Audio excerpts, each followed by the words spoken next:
أنزل ربي القرآن نورا للناس وتبيانا. بسم الله الرحمن الرحيم.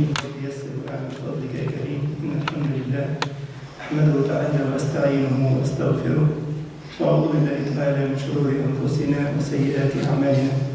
من يهده الله فلا مضل له ومن يضلل فلا هادي له.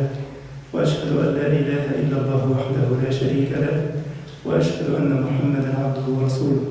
اللهم صل على محمد وعلى آل محمد كما صليت على إبراهيم وعلى آل إبراهيم وبارك على محمد وعلى آل محمد كما باركت على إبراهيم وعلى آل إبراهيم في العالمين إنك حميد مجيد.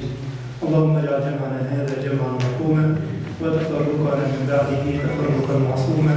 لا تجعل فينا ولا منا ولا بيننا شقيا ولا محروما. اللهم ألف بين قلوبنا وأصلح ذات بيننا. أزل الحقد والبغضاء والحسد من قلوبنا واجعلنا من عبادك الراشدين برحمتك يا أرحم الراحمين. آمين آمين يا رب العالمين. ثم أما بعد، فإن أصدق الحديث كلام الله تعالى وخير الهدى هدى محمد صلى الله عليه وآله وسلم وشر الأمور محدثاتها وكل محدثة بدعة وكل بدعة ضلالة وكل ضلالة في النار. أحبتي في الله، هكذا يتجدد اللقاء ومع اللقاء التاسع بين يدي تفسيرنا لسورة العصر. وفي بداية هذا اللقاء أحييكم إخوتاه بتحية الإسلام. السلام عليكم ورحمة الله وبركاته. طبتم وطاب ممشاكم وتبوأتم من الجنة منزلا. اللهم آمين. Donc, bismillahirrahmanirrahim, salam alaikum. Allahumma yassir li amri wa shrah li sadri wa hlul 'uqdatan min lisani yafqahu qawli. Donc, Cheikh, il a commencé par dire les louanges à Dieu et faire la prière sur le prophète sallallahu alayhi wa sallam. Et il vous souhaite la bienvenue et dans cette 9e rencontre avec lui, Inch'Allah. يقول الله تعالى بعد أعوذ بالله من الشيطان الرجيم. بسم الله الرحمن الرحيم. والعصر إن الإنسان لفي خسر إلا الذين آمنوا وعملوا الصالحات وتواصوا بالحق وتواصوا بالصبر. وقفنا أمام هذه السورة عدة لقاءات مضت فبينا المقصود بهذا القسم الوارد في بدايتها، ثم تعرفنا على الإنسان، ثم بدأنا الكلام عن الخسران الوارد في هذه السورة، ثم بدأنا نقف مع أسباب الخسران على مائدة القرآن الكريم. فذكرنا منها عدة أسباب، ووقفنا في الدرس الماضي أمام سبب من أسباب الخسران كان بعنوان الضلال عن الهدى الذي جاء به النبي محمد صلى الله عليه وآله وسلم. ووقفنا أمام قول الله عز وجل على مائدة سورة الأعراف الآية 78 بعد 100 الأولى، وفيها يقول الله عز وجل: من يهد الله فهو المهتدي ومن يضلل فأولئك هم الخاسرون. من يهد الله فهو المهتدي ومن يضلل فأولئك هم الخاسرون. فتكلمنا عن الفرق بين أولياء الرحمن وأولياء الشيطان، وعرفنا الهداية وأقسام الهداية. ووقفنا أمام سؤال هام، كان السؤال: ما هي الأسباب التي تؤدي إلى الضلال؟ لأن الوقوع في الضلال سبب من أسباب الخسران. فما هي الأسباب التي تؤدي إلى الضلال حتى نحذرها وحتى نتجنبها؟ ففي هذه الليلة إن شاء الله تعالى نجيب على هذا السؤال. والإجابة باختصار شديد ثم نبدأ التفصيل أن من أسباب الوقوع في الضلال 3 أسباب. الأول الهوى المتبع، الثاني الشبهة المضلة، الثالث الفهم الفاسد للدين. الفهم الفاسد للدين كان هذا هو الإجمال، وسوف أحاول بفضل الله عز وجل وتوفيقه التفصيل إن شاء الله تعالى. Donc Cheikh a commencé par nous rappeler ce qui était déjà dans les dernières séances, les 9 dernières séances. Il avait parlé dans son classe, il avait parlé de l'homme avec un grand H, et il avait aussi parlé des causes des perditions. Il avait cité plusieurs causes, et la dernière séance, enfin le samedi dernier, c'était l'une d'entre elles qui s'appelait Dalal al-Huda, la perdition du droit chemin. Donc il avait parlé la semaine dernière des causes de la perdition, parce qu'il y en a plusieurs causes. Il avait cité le verset 178 de Sourate Al-A'raf.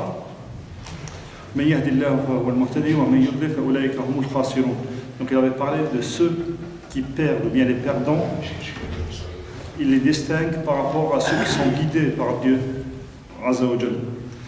Et il avait cité aussi la différence entre les disciples de Dieu, si ça se dit, les disciples de Dieu et les disciples de Satan. Donc, dans cette rencontre, Inch'Allah, il va nous préciser, ou bien il va détailler dans les causes principales de la perdition. Il les résume, parce que ces causes-là, c'est les seules causes de la perdition. Il les résume en 3 chapitres, ou bien en 3 causes. La première, Al-Hawa al-Muttaba'. C'est, c'est son propre jugement. Chaque humain, il a un jugement, il croit qu'il est le bon. Et en fait, c'est que des désirs de l'âme. Et celui qui suit les désirs de l'âme, il est dans la perdition. La seconde cause, la seconde, shubha al-mudilla. La shubha, c'est quand il y a un doute, ou bien quand on n'est pas décidé ou bien déterminé sur un point. On croit, mais on n'est pas sûr. Et cette croyance-là, tant qu'elle n'est pas sûre, tant qu'on n'a pas la certitude du sens exact, on peut tomber dans la perdition, en suivant un chemin qu'on croit qu'il est bon, alors qu'il n'a rien à voir avec la droiture. Et la troisième, c'est les concepts, les faux concepts de la religion. Chacun, il donne un concept, son propre concept à la religion. Il donne un concept, par exemple,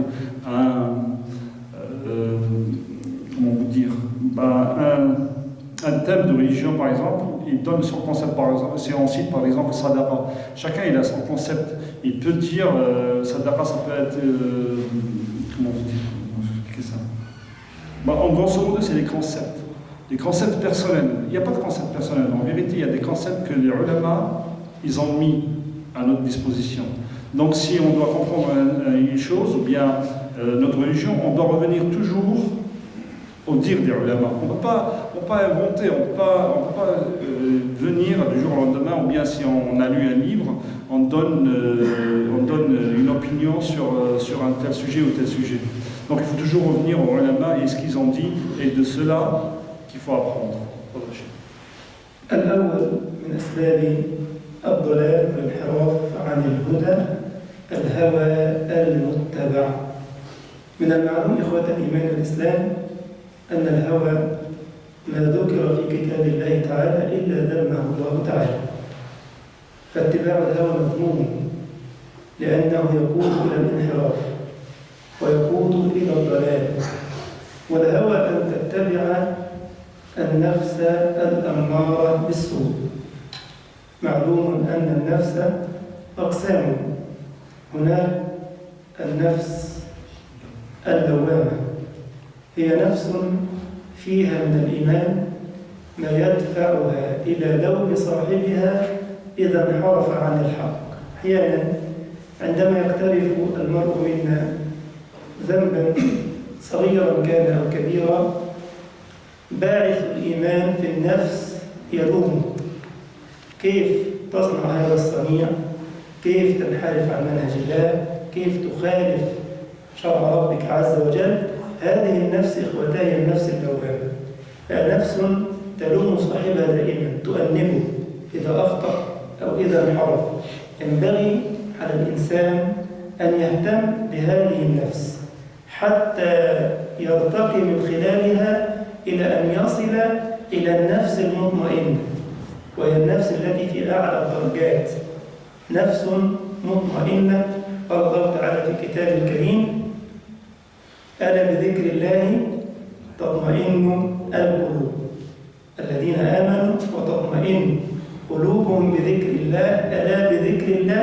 تطمئن القلوب. هذه النفس التي نسميها بالنفس السليمة أو النفس المطمئنة، وهذه النفس هي التي لها النجاة يوم العرض على خالق السماء والأرض، كما قال الله تعالى في كتابه الكريم: يوم لا ينفع مال ولا بنون إلا من أتى الله بقلب سليم، أي سالم من الشرك، سالم من النفاق، سالم من الشبهات، وسالم من الشهوات.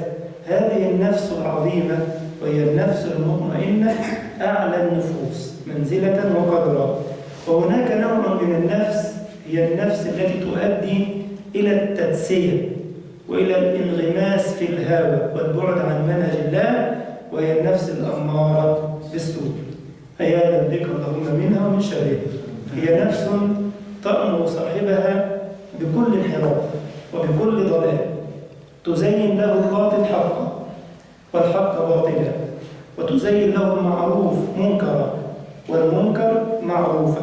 هذه هي النفس الخبيثة التي تأمر بكل شر، فمن تبعها تبع هواه، ومن تبع هواه ضل عن مولاه جل وعلا.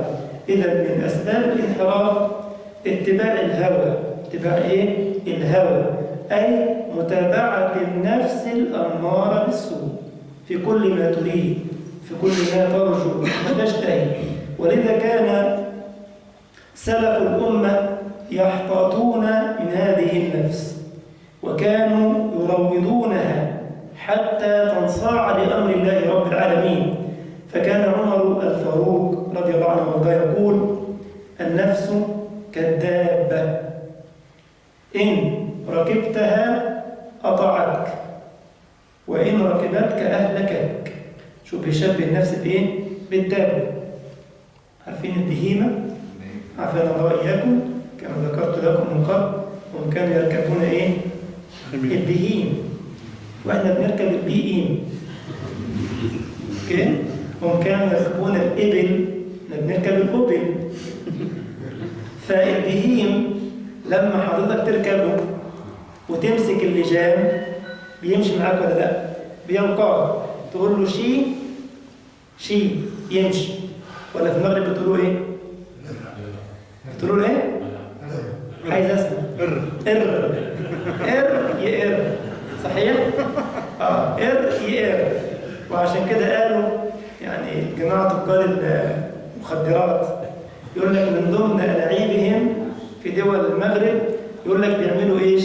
يجيبوا البهيم ويحطوا المخدر فوق ظهره، ويجيبوا جهاز كده تسجيل صغير بيسموه في ألمانيا امبي دراي، مش عارف بيسمونا في فرنسا ايه؟ امبي تخوار، ماشي كده؟ ويسجلوا عليه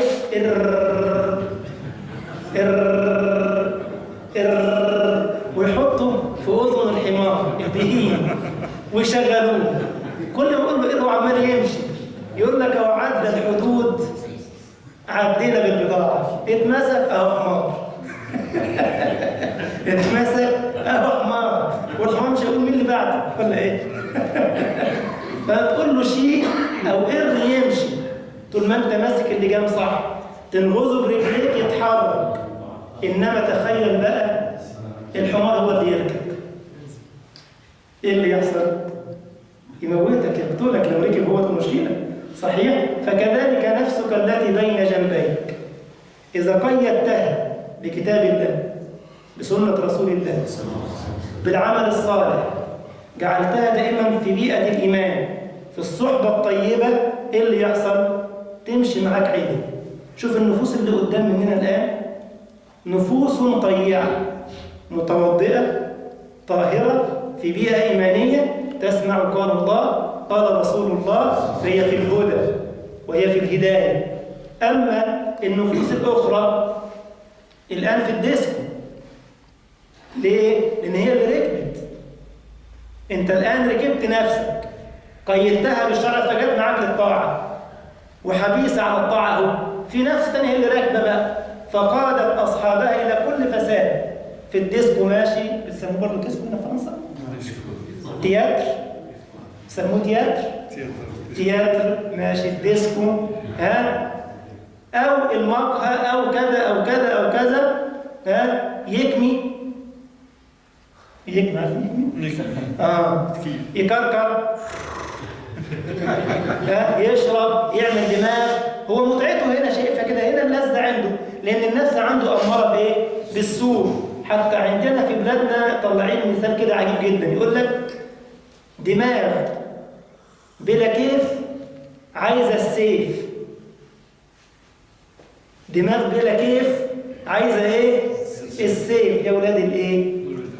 مشكلة كبيرة جدا. نقول لا، الدماغ دي اللي بتنحرف عن منهج الله فعلا عايزة السيف، دي ما تنفعش تكون دماغ. احنا عايزين دماغ طيعة لمنهج الله عز وجل. وبعضهم مثلا كان المعلمين الكبار بتوع الحشيش والمخدرات يقول لك يا عم الشيخ، الحشيش ده إن كان حلال أدي احنا بنشربوه، وإذا كان حرام أدي احنا بنحرقوه. مشكلة كبيرة جدا. فدي نفسه إيه؟ أمارة بالسوء، هي اللي ركبت، وما دام النفس ركبت هتضيع وهتهلك. إذا أدعو نفسي وإخواني إلى أن نركب نفوسنا ونقيدها بلجام قال الله قال رسوله، حتى نصل بها إلى النفس المطمئنة اللي تسمع ذكر الله تسكن وتطمئن. فالبعد عن الهوى سلامة، واتباع الهوى ضلال. Donc, Cheikh, il poursuit, il commence par la première cause dont on avait cité tout à l'heure, c'est suivre l'envie. Chacun, il suit son envie. En fait, le fait de suivre ses envies, c'est ça qui va te guider directement dans la perdition. C'est le chemin direct à la perdition. Il dit le fait de suivre l'envie, enfin de suivre son âme, ou bien les envies de son âme, parce que l'âme, elle a des envies. Et il avait cité 3 sortes d'âmes, ceux qui sont cités dans le Coran. Il y a nafs al-mutma'inna, nafs al-lawama, nafs al-amara bis-su. L'âme qui est dans la quiétude, et celle c'est l'âme supérieure. Puis après, l'âme, le lawama, c'est celle qui, à chaque fois, elle booste le musulman. C'est-à-dire, une fois tu fais du mal, ta propre, ou bien ton propre âme dit, mais pourquoi tu l'as fait? C'est comme si elle te fait des remords. À chaque fois que tu fais un péché ou bien tu fais une mauvaise action, tu dis, toi, tu n'aurais pas dû faire ça, pourquoi tu as fait ça? Et l'être humain, entre lui et lui-même, il a ces remords-là parce qu'il a fait ou bien il a commis un péché. Donc ça, c'est le deuxième genre ou bien deuxième sorte d'âme. Et la troisième, elle est connue, c'est l'âme qui ordonne le mal. Et celle-là, c'est la dernière des âmes. Donc, celui qui est au milieu, celui qui a une âme, à chaque fois, elle lui donne des remords, bien elle lui fait des remords, celui-là, il doit la travailler. Et comment la travailler? Il doit, à chaque fois, essayer de, comment dire, dompter son âme, de bien serrer son âme. C'est-à-dire ne pas laisser ses envies le guider plutôt. Parce que le fait de laisser ses envies le guider, ça nous mène directement, comme on avait dit tout à l'heure, dans la perdition. Et pour avoir le courage ou bien la force de faire ça, il faut s'accrocher à la religion. Il faut s'accrocher au maximum à la religion. Être par exemple dans ces halaqat, dans ces assemblées-là, parce que ces assemblées-là, ça donne de la force. C'est une source d'énergie pour l'âme. Et Cheikh, il avait cité, en donnant un exemple, que ces âmes-là qui sont présentes ici, c'est des âmes que vous maîtrisiez, que chacun de nous maîtrise. Parce que vous n'avez pas suivi vos envies. Chacun de nous, il peut aller maintenant ailleurs, il peut être dans une, comme il a dit, des boîtes de nuit, ou bien il trouve son désir ailleurs, mais vous êtes venus quand même ici. Ici, c'est une assemblée de dhikr, de Qala Allah, Qala Rasul, comme il a dit Cheikh. C'est une assemblée qui est bénie. Que Dieu bénisse cette assemblée, que les anges ils sont présents avec nous. Donc, en étant dans des assemblées pareilles, notre âme, elle évolue.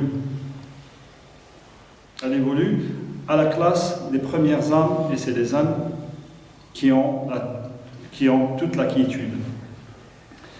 Et puis, il dit aussi que le fait de suivre ses envies, ça te chute directement dans la dernière des âmes, ou bien dans la troisième des âmes, c'est l'âme qui ordonne le mal. Et cette âme-là, elle te montre le bon mauvais, et le mauvais, elle te le montre bon. Comme il fait le shaitan, à chaque fois, il essaye de décorer un petit peu les mauvaises actions. On dit, ouais, elle est bien, non, regarde de l'autre côté, il ne faut pas regarder la chose telle qu'elle est, regarde ce que tu fais du bien, tu te fais un plaisir, toi, et ainsi de suite. Il t'incite petit à petit à voir ce qui est interdit comme s'il était normal.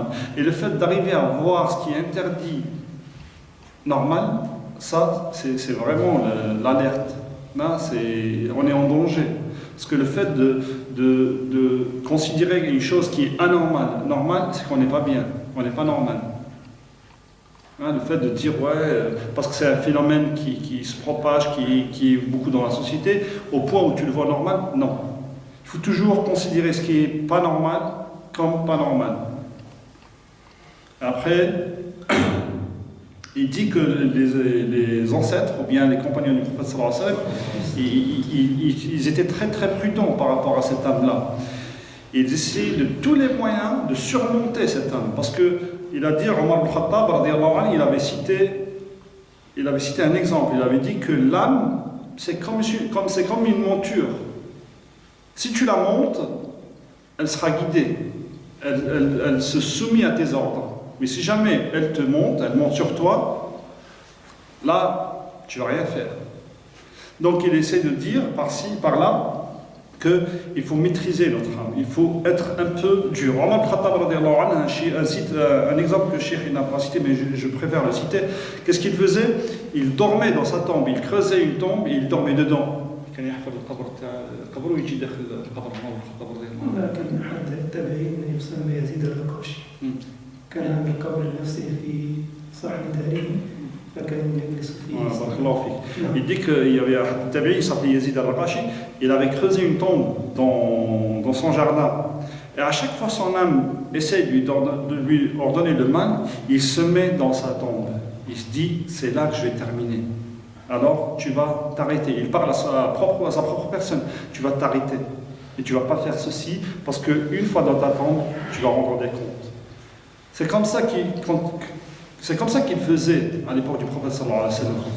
Donc ils essayaient de tous les moyens de maîtriser leur âme. Et il cite un exemple après, ça c'est en Égypte, hein, ils disent que Dimer Blakif a Aïzassir. En fait, Dimer, c'est le plaisir qu'ils aient après avoir fumé ou bien sniffé, si on peut dire. Voilà. Donc là, ils sont dans leur monde, ils sont dans leur dimension. Alors une tête qui est bien propre, ou bien qui est branchée avec la réalité, c'est pas une bonne tête, il faut la couper, ils disent. Donc pour eux, là, ça c'est les grands chefs de drogue, ils disent ça. Dimer Blakif, Aïzassif. Voilà. Donc, تفضل الشيخ. السبب الثاني الذي يؤدي إلى الانحراف عن الهدى والوقوع في الضلال الشبهة الفاسدة. الشبهة الفاسدة.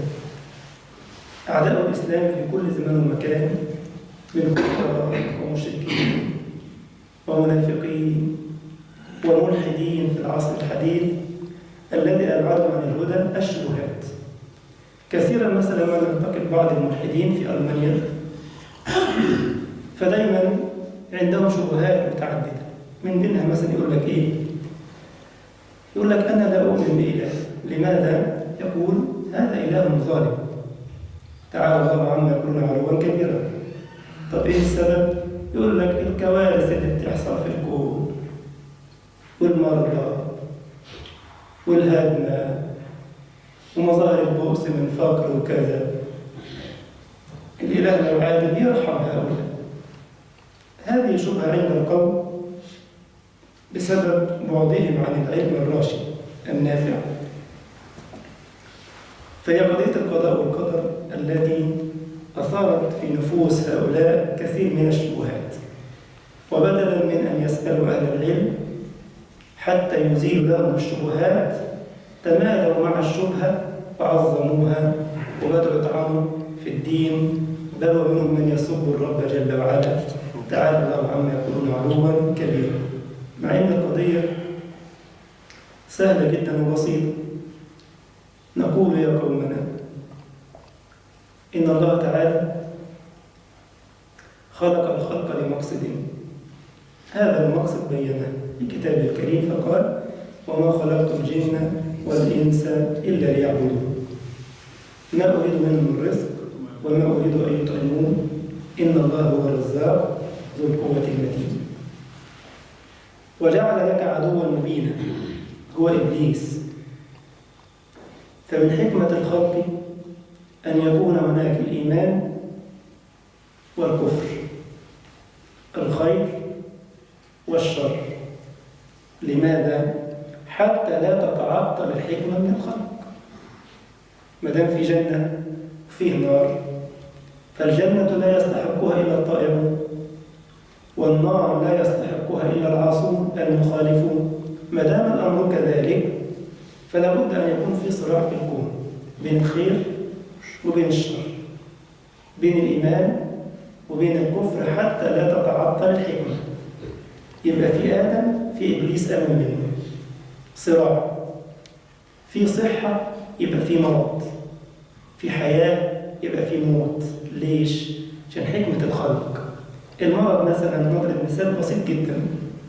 المرض لولا المرض ما تقدمت أمة وما ارتقت. كيف ذلك؟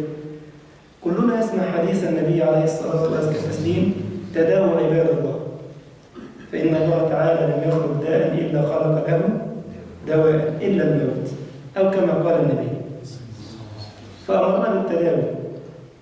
وبالتالي المرض يسبب حكم متعددة نستخرج منها. واحد، المرض يحقق عندنا عبادة تسمى عبادة الصبر، وبها يحصل الإنسان الأجور العظيمة. قال تعالى: إنما يوفى الصابرون أجرهم بغير حساب. فأهل الصدق وأهل الإيمان يصبرون ويحتسبون فيرفع الله درجاتهم. أدي واحد. المرض هيجعل الأطباء يجدون عملا. تخيل ما فيش في الكون مرض، يبقى في مهنة الطب، يبقى كل الأطباء ما لهمش شغلانة. يبقى عشان يكون في طبيب لازم يكون في إيه؟ مريض. طيب، 3، لو ما فيش مرض يبقى ما فيش شركات أدوية وما يبحث عن الدواء. طيب، 4، ما كانش في ابتكارات وبحوث علمية تستخرج الأدوية النافعة للبشرية. إذا بالعلل الظاهرة، ما بالكم بالعلل الخفية التي لا يعلمها إلا الرب جل وعلا.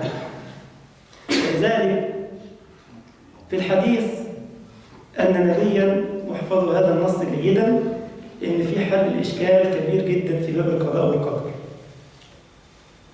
وقضية القضاء والقدر إذا ذكر القدر فالأصل عند أهل السنة الحديث فيه يكون بإجمال، ولا تتعرض أنت للتفصيلات حتى لا تضل.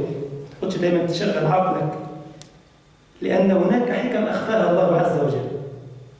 يختبرنا هل نسلم ونرضى أم نعترض ونتمرد، ليحيى من حي عن بينة ويهلك من هلك عن بينة.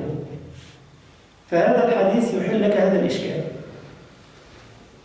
أن نبيا من بني إسرائيل جلس يوما بالقرب من بئر ماء، فجاء فارس إلى هذا البئر ليشرب. راجل راكب فرس، فارس، نزل عشان يشرب من البئر. كان معاه سرة النقود، فوضع سرة نقوده على كفها، على السور بتاع البئر، ونزل يشرب. فلما شرب وصعد نسي نقوده وانصرف. نسي نقوده وانصرف.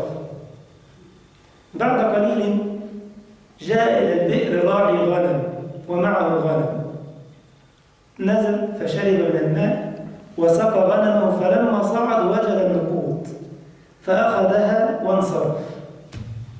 مال موجود على سور البئر، رزق ساقه الله، خذوا ومشي. بعد قليل جاء رجل مسن شيخ كبير فشرب من البئر ثم جلس ليستريح على كفها، راجل كبير في السن كده، فقال التقط الانفاس بس استريح شويه، فجلس على سور البئر. طبعا هذا النبي يجلس يتابع هذه المشاهد. الفارس بعد ان انصرف بحث عن نقوده فلم يجدها، فكر فتذكر انه تركها عند البئر فعاد مسرعا الى البئر، بحث فلم يجدها ووجد هذا الشيخ الكبير جالسا على كف البئر، على السور بتاع البئر السياج. قال أين نقودي؟ قال ما أخذت نقودك. قال بل أخذتها. دار الجدال والمناقشات، الفارس أخرج سيفه وقتل الشيخ الكبير. هذا النبي تعجب وناجى ربه جل وعلا. الشيخ الكبير ما أخذ النقود وقتله الفارس، وأخذ النقود الراعي. فأوحى الله عز وجل إليه قال والد هذا الراعي كان له المال عند والد هذا الفارس ولم يخبر، فأخذ الرجل ماله فرددنا المال إلى وارثه. هذا الشيخ الكبير قتل والد الفارس فاقتصصنا منه. فقال هذا النبي ما أحكمك وما أحلمك. فكم من أمور تحدث بيننا لو نظرنا إليها بعقولنا مجردة دون نظر إلى أسماء الله الحسنى وصفاته المثلى وإلى منهج الله في كتبه جل وعلا وإلى هدي الأنبياء والرسل نضل. فهناك أمور أخفى الله فيها الحكمة ليختبرنا، ولكن المؤمن يعلم أنه لا يجري في كون الله إلا ما أراده الله، ولا يحدث شيء في الكون إلا بحكمة متناهية، لأن من أسماء الله أنه الحكيم. عندها يرضى المسلم ويسلم. يبقى إذا لما يجي لك شدة عليك أن تحمد الله وأن تتضرع عليه وتدعوه. لما تجي لك نعمة عليك أن تشكر الله وتنفق في أبواب الخير. لذا قال الله تعالى في سورة الفجر فأما الإنسان إذا ما ابتلاه ربه فأكرمه ونعمه فيقول ربي أكرمن، وأما إذا ما ابتلاه وقدر عليه رزقه فيقول ربي أهانن.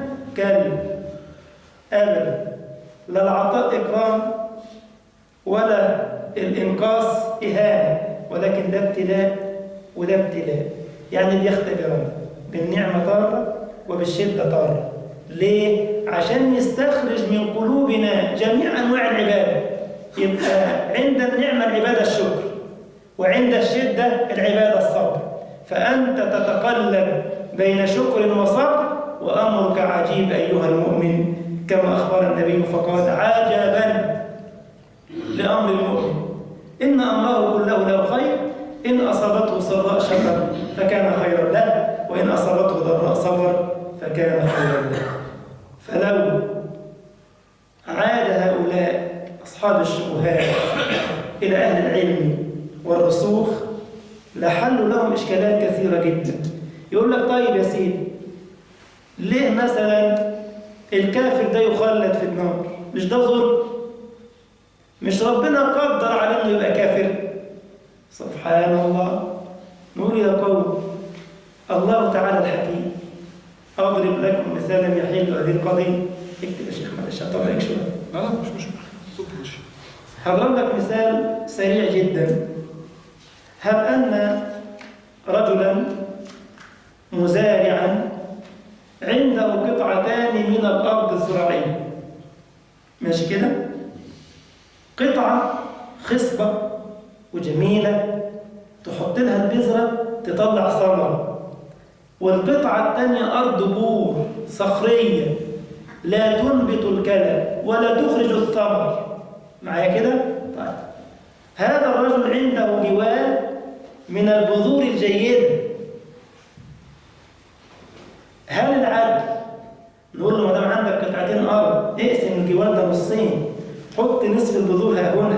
والنصف الآخر ها هنا؟ ينفع؟ في أرض خصبة تطلع ودي ما بتطلعش، يحط فيها البذر ليه؟ هنسميه سفيه أو مجنون. فالعدل إنك تحط كل البذور فين؟ في الأرض الطيبة. ولله المثل الأعلى. الأخ المبارك حفظه الله استجاب لمنهج الله واتبع هدى الله، حافظ على الفرائض واتقى الله عز وجل. إذن هي أرض طيبة. اللي بره ده اللي عمال يسب الله ويسب الأنبياء والرسل وما استجاب لشرع الله، هنشبه الأخ الطيب ده بالأرض الطيبة، واللي بره بالأرض الإيه؟ البور. فهل يستويان؟ ونقول له عشان ما يبقاش الخالق ظالم لازم يدخل الفاسد داخل الجنة؟ ينفع؟ الله أنزل الكتب صحيح؟ وأرسل الرسل، ومن بعد الرسل جاء العلماء والدعاء أقاموا الحجج وأنظروا وأمروا ونهوا وبينوا السبل، وهذا الحق وهذا الباطل وهذا الخير وهذا الشر. ورغم هذا تمرد فلان وابتعد عن منهج الله. تيجي تقول ليه دخلوا النار؟ طب يا أخي أنت حتى في حياتك الدنيا بالفطرة بتطبق المنهج ده. مثال ثالث، دي قضية مهمة، قضية الشبهات دي، وأنت محتاج خاصة في دول الغرب أن تخاطب عقول هؤلاء. عندكم هنا شركات اتصالات في فرنسا اسمها إيه؟ فري أورانج سفر. فري؟ فري. ناخد فري مثلا. شركة فري الحاج والحاج والحاج والحاج والحاج والحاج شغالين في شركة فري مثلا، موظفين في هذه الشركة. أنا وأخويا مين؟ زيتوني مش شغالين في شركة فري. خلاص كده؟ طيب. شركة فري بتاعت الاتصالات دي حققت أرباح عالية جدا في فرنسا. فجي مدير الشركة آخر العام قال لك هنطلع منحة شهر لكل موظف عندنا مكافأة. معايا؟ يجي الزيتون يقول لك وانا ما خدتش ليه؟ ينفع؟ يروح الزيتون يقول انا عايز الشهر المكافأة. يقول له حضرتك مش شغال عندنا. انا بندي لمين؟ للموظفين عندنا. الحاج هياخد شهر كامل مكافأة. مش كده كل الاخوه الافاضل دول هياخدوا كل واحد شهر. الشيخ سيد مش شغال عندهم. اروح اقول لهم طب ادونا وزيتوني كمان كل واحد شهر. المدير يقول لك ايه؟ هيعطيك؟ نعم. يقول لك ابدا، ده للموظفين. ولله المثل الاعلى. انت امنت واتبعت، صليت وصمت وزكيت وصبرت وانفقت من مالك ومن وقتك لخدمة دينك. الله، يعني انت شغال. ايوه. واحد تاني لا صلى ولا صام ولا عبد، بل حارب الدين، حارب الانبياء والمرسلين. لما يجي ربنا يدخلك انت الجنه، التاني يقول لك وانا؟ يقول لك انت مش شغال عندنا، انت خالفتنا، انت بعدت عن منهجنا، انت حاربت الرسل، يبقى ليك النار جزاء وفاقا. فربنا تعالى هو العدل سبحانه جل وعلا، وما ربك بظلام للعبيد. فمن أدخله النار اعلم يقينا أنه يستحق دخول النار، ومن أدخله الجنة اعلم أن برحمته وفضله ومنه أدخله الجنة. إذا الشبهة إن أعملت فيها عقلك دون رجوع العلم وأهل العلم يكون الضلال والانحراف عن الحق. لذا قال تعالى فاسألوا أهل الذكر إن كنتم لا تعلمون. Donc je vais essayer de résumer tout ça au maximum possible. Donc la deuxième des causes, Shubha al-Fazila. Shubha, c'est bien d'avoir des doutes. Et la plupart des gens, surtout ceux comment on les appelle, les athées, ils disent nous on ne croit pas en un Dieu. Ils ne croient même pas en Dieu. Donc, c'est depuis la nuit des temps, hein, depuis les premiers prophètes, depuis les premiers prophètes, il y avait ces gens-là. Ils essayent de justifier leur, on va dire, parce que c'est la vérité, c'est leur ignorance. Ils essayent de justifier ça, ils disent, regardez ce qui se passe dans le monde. Il y a tellement de pauvreté, tellement de misère. S'il y avait vraiment un Dieu, il serait juste. Il aurait dû, par exemple, ne pas faire tomber ceux-là malades, ne pas laisser les guerres, ne pas laisser les pauvres, ou bien ne pas laisser les gens dans la misère, que le monde soit équitable à l'est comme à l'ouest, et ainsi de suite. Donc ils essaient toujours de trouver une excuse ou bien de trouver un justificatif à leur ignorance, on va dire, parce qu'ils ne veulent pas croire. Et la vérité, si seulement ils se sont demandés ou bien ils ont été voir les savants, ils auraient eu des réponses. Mais eux, ils se sont laissés aller dans leurs doutes, ils se sont laissés aller dans leurs convictions au point où ils veulent rien comprendre, au point où ils méprisent vraiment les savants et ceux qui croient en Dieu. Donc à un tel point où ils deviennent matérialistes, comme on voit avec les communistes. Ils disent il n'y a pas de Dieu, il n'y a pas de divinité. Cheikh dit, ceux-là, ils devaient aller voir les savants, leur demander ou bien leur poser des questions, comme Allah subhanahu wa ta'ala l'avait mentionné dans le Coran. Demandez aux gens de religion si vous ne saviez pas. Leur demandez quoi? Leur demandez des réponses à nos questions. Parce que Allah subhanahu wa ta'ala, quand il a créé ce monde, il y a toujours une raison, il y a toujours un but. Ou bien, on va dire, il y a une sagesse derrière toutes ces créatures, derrière toute cette création. Il dit qu'Allah subhanahu wa ta'ala a créé le djinn et les ins, les djinns et les humains, pour un seul but. Qu'on le sait tous, c'est adorer Allah subhanahu wa ta'ala. Et pour qu'il y ait cette vie ou bien cette adoration, il faut qu'il y ait deux choses contradictoires. Comme il y a la vie, il doit y avoir la mort.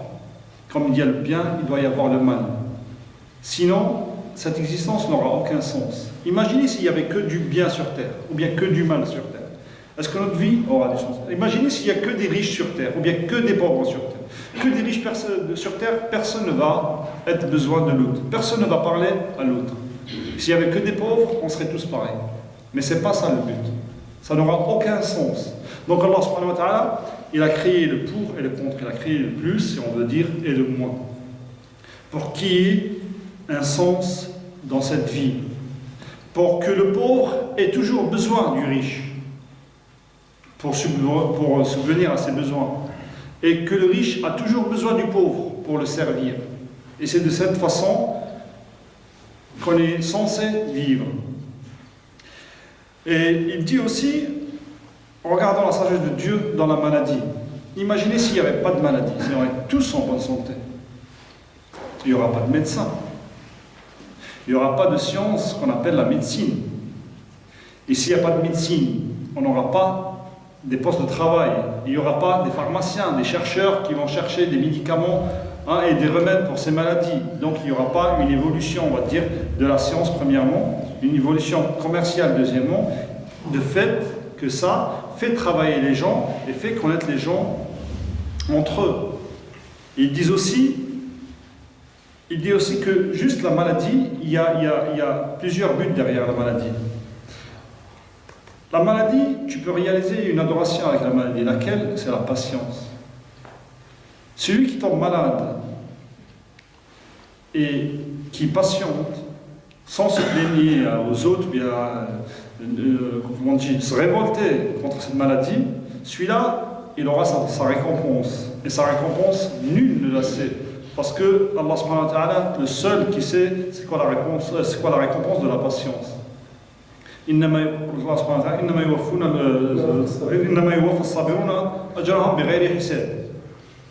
Sans compter. La récompense de ceux qui savent patienter, c'est impossible de compter ça. Il dit aussi, le fait qu'il y a des malades, ça laisse les médecins travailler, ça les pousse à travailler, à découvrir des remèdes contre cette maladie. Et tout ça, c'est des causes apparentes, c'est ce qu'on voit nous. Et ce qu'on ne voit pas, il est 10 fois plus grand que ça. Parce que ce qu'on ne voit pas, c'est Allah subhanahu wa ta'ala qui le sait. Et nous, on ne saura jamais. On ne peut pas le savoir, c'est que dans le savoir d'Allah subhanahu wa ta'ala. Nous, on est juste, on voit ce qui est apparent. Et d'ailleurs, dans ce contexte-là, nous, on a à juger les autres selon leur apparence. On ne peut pas les juger, dire celui-là, il est un bon croyant ou pas. Tu juges les gens selon leurs actions ou bien leur apparence. Ça reste toujours un jugement, comme on dit, qui n'est pas, définitif. Hein? Et puis, il continue, il dit, il cite un exemple pour comprendre ça, parce que tout ça, c'est dans le concept de destin. D'ailleurs, jusqu'à maintenant, le Cheikh il avait cité qu'il ne faut pas rentrer dans les détails du destin. Parce que si tu rentres dans les détails, tu vas te perdre. Et pour qu'il nous rapproche vraiment à la définition du destin, il nous cite un exemple. C'est un exemple véridique. Hein. Il dit, il y avait un prophète de Béni Israël, un prophète juif. Un jour, il était assis devant un puits. Il regardait. Effectivement, et puis après, des événements se sont déroulés. Il dit, le prophète, il était assis devant le puits, et puis il y avait un cavalier, il est venu. Il est venu boire. Le cavalier est arrivé devant le puits, il avait une poche d'argent, on va dire, ou bien une petite trousse d'argent. Il l'a mis sur le rebord du puits, et puis il a bu, il est descendu boire, il a bu, il est reparti, il a oublié son argent. Quelque temps après, il y avait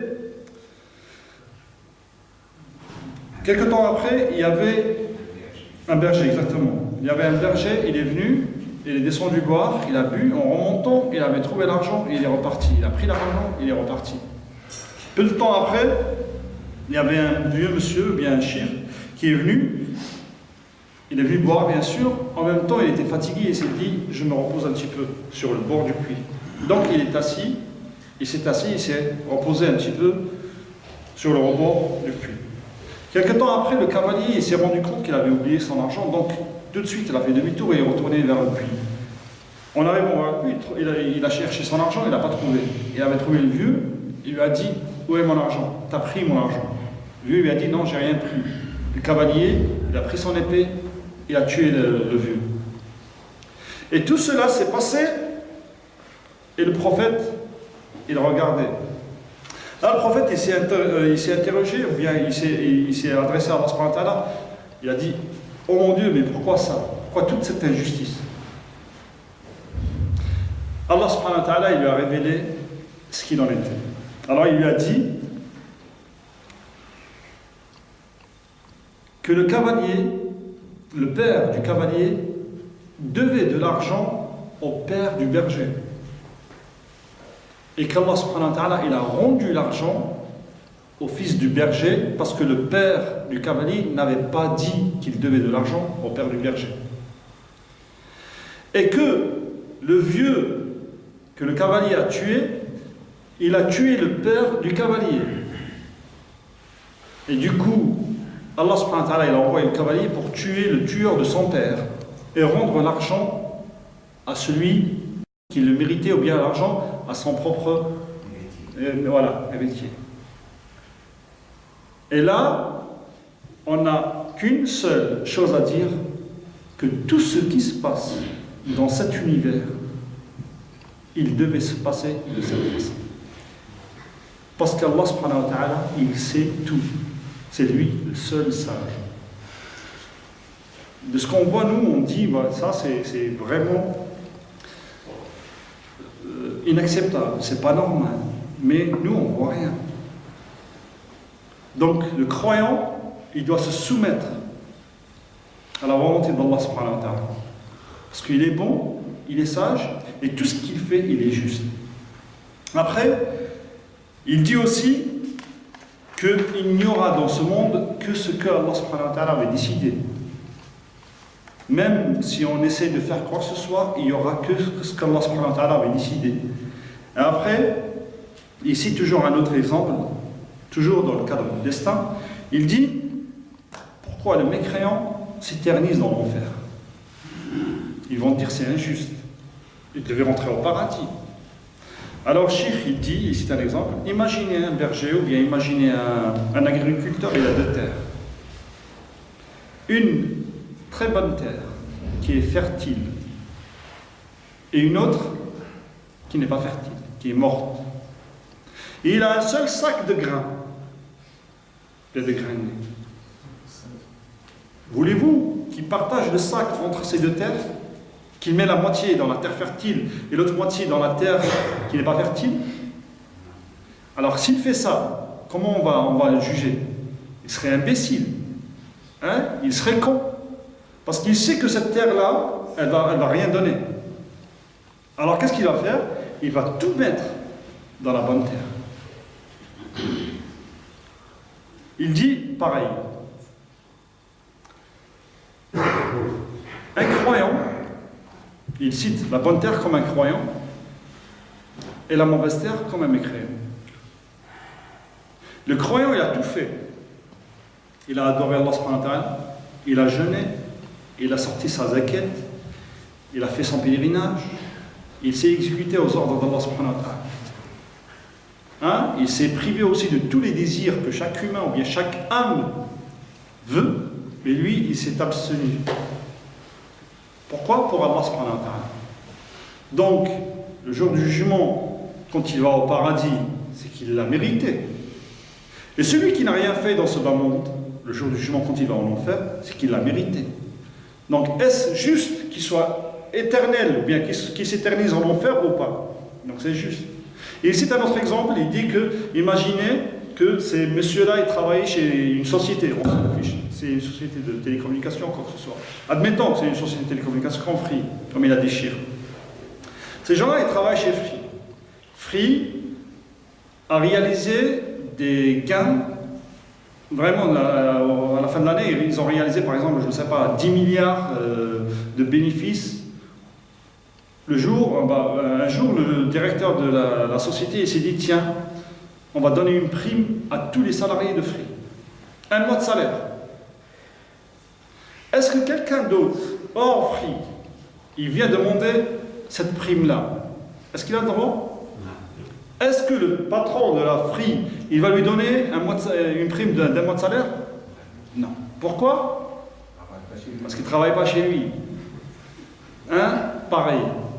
Allah subhanahu wa ta'ala, yajzi al-mu'minin bil jannah. Voilà, ceux qui méritent le paradis, ils vont au paradis, et ceux qui méritent l'enfer, ils vont en enfer. إخوة الإيمان والإسلام، الوقت ضاق بنا ومر معكم سريعا وبقيت لنا من أسباب الضلال الفهم الخاطئ في الدين، وهذه تحتاج منا إلى وقفة. غير هذه الوقفة اضطر آسفا أن أقف هنا في هذه الليلة، وإن شاء الله تعالى أنا الأسبوع القادم في عطلة إلى مصر حوالي شهر كامل، فإن شاء الله أعود في شهر ماي. فبإذن الله تعالى يعني هنحاول، معنا الأخ الشيخ رياض موجود معنا من طلاب العلم، معنا الشيخ فداء عابد، فنحاول إن شاء الله الإخوة يواصلوا معكم يوم السبت، كل سبت يأتونكم حتى إن شاء الله إن قدر البقاء وعودنا من العطلة إن شاء الله نواصل الدرس مرة ثانية بإذن الله تعالى. فإن شاء الله تعالى درس السبت يكون مواصل حتى أثناء العطلة. معنا إخوة أفاضل جاي يواصلوا معكم حتى إن شاء الله يعملوا برنامج تعليمي عملي للفقه، إزاي نصلي، إزاي نتوضأ، الأمور الفقهية اللي بنحتاج لها كثيرا.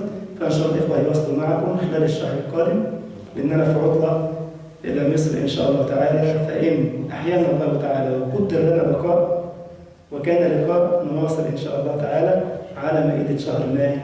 جزاكم الله خيرا. سبحانك اللهم وبحمدك، أشهد أن لا إله إلا أنت، أستغفرك وأتوب إليك. ورفاق. السلام عليكم ورحمة الله وبركاته. جزاكم الله خير.